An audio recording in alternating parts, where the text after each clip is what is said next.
So good afternoon everyone. Um, First, ako nga po pala si Ramira Joshua Elabes at taking up Bachelor of Secondary Education, a major in College Education. Today we will I'm just today we will address pressing issues that affects every Filipinos. The the fight against graft and corruption. Recent events in our country serve as a stark reminders of the damage caused by dishonest practices that every authority does. Like when funds meant for infrastructure projects are siphons or kinukupitan kinukupitan nila kasi ganito yung price or yung uh, expenses ng isang project. Then like when public servant prioritize their personal gain over public service, it also Filipino people who suffered. Like totoo naman, 'di ba? Lahat ng mayayaman ay mas yumayaman at ang mga mahihirap mas lalong mahirap dahil sa mga gantong practices, gantong mga attitudes ng mga Pilipino, ng mga nasa katungkulan, or in other terms, sinasabi lang nasa upuan. Take for example the recent scandal involving issued COVID-19 funds. Hindi lang yan, during like PhilHealth. Malaki yung nakatkong doon, malaki yung scandals doon sa issue na yan during the time, like of national crisis, when every peso should been used to save lives and support livelihoods. Some individual chose to enrich or magpayaman pa ng kanilang sarili instead. This betrayal of trust not only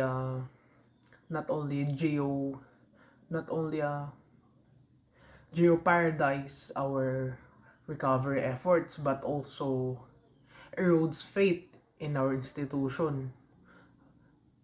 Like yun, di lang sa ating kundi sa ating institution din. We can't afford to let this justice continue. But it is imperative that we hold accountable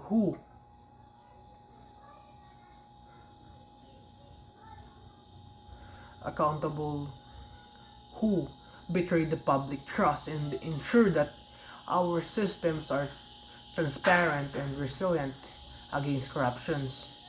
And each of us has a duty to demand integrity and ethical behavior from our leaders and ourselves. Let us unite in this fight and let us strive for a Philippines that tayo ay mga Pilipino, and where every peso of public money is spent wisely, hindi napupunta sa bulsa or sa mga pagiging selfishness, and for the benefit of all. And together we can build a future where honesty prevails, and where our children inherit a nation they can be proud of.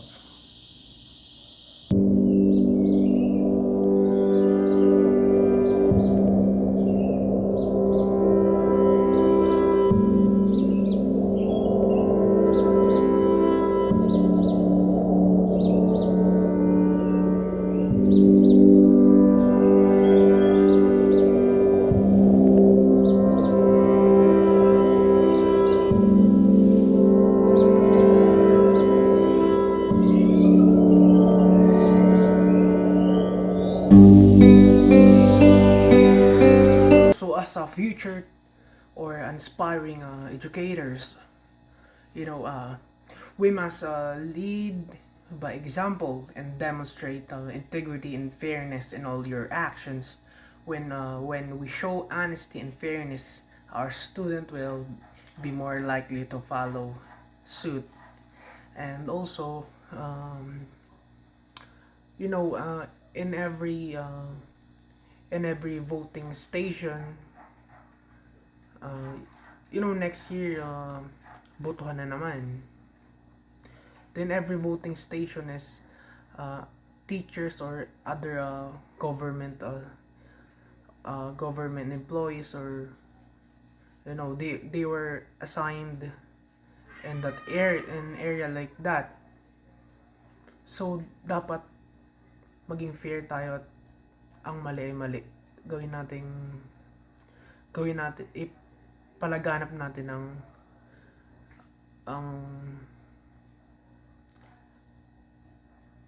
ang pagiging fair.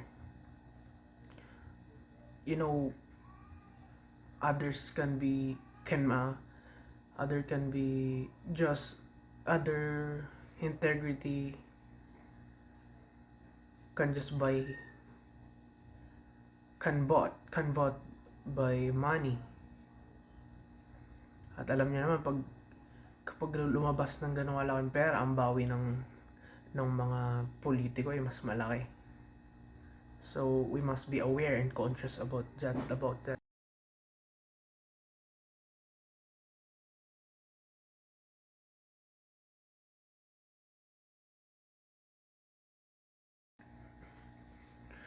And about graft naman, hindi lang po nangyayari yan sa politics, but in every sectors, or maybe on every individual. But as a teachers or future teachers, we must encourage students to think about why honesty matters. It's immoral also, let them know that it is immoral, and we must engage them in discussions and assignment that make them consider and the consequence of cheating. This help them appreciate the importance of integrity. And to prevent and stop draft or interaction, we must set a clear expectations, lead by example, use